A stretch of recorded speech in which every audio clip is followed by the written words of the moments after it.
วัสดีค่ะสวัสดีนักเรียนทุกคนนะคะเจอกับครูไอซ์อีกแล้วนะคะวันนี้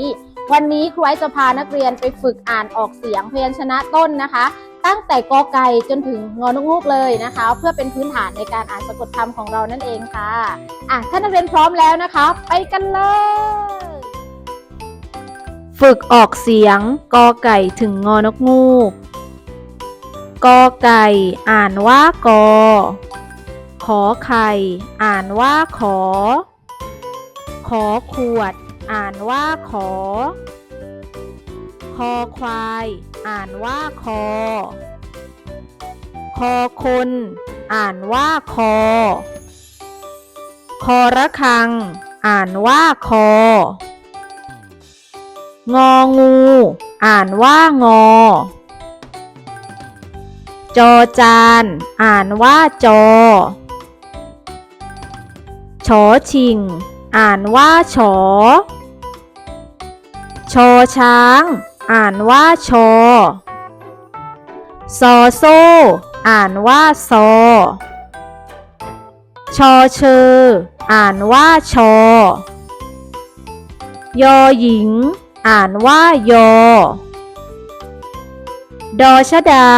อ่านว่าดอตอปะตักอ่านว่าตอถอฐานอ่านว่าถอทอมนโทอ่านว่าทอผู้เฒ่าอ่านว่าทอนอเนนอ่านว่านอดอเด็กอ่านว่าดอ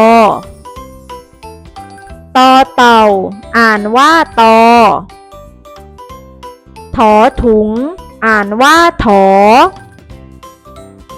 อทหารอ่านว่าทอธงอ่านว่าทอนอหนูอ่านว่านอบอใบไม้อ่านว่าบอปอปลาอ่านว่าปอ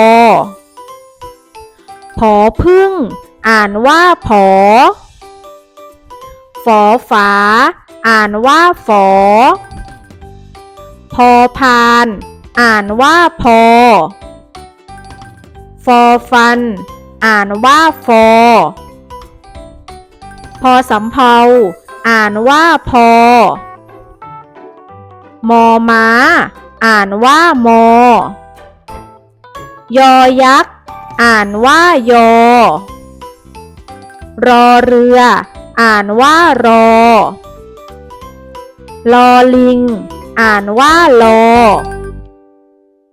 วอแหวนอ่านว่าวอสอศาลาอ่านว่าสอสอฤาษีอ่านว่าสอสอเสืออ่านว่าสอ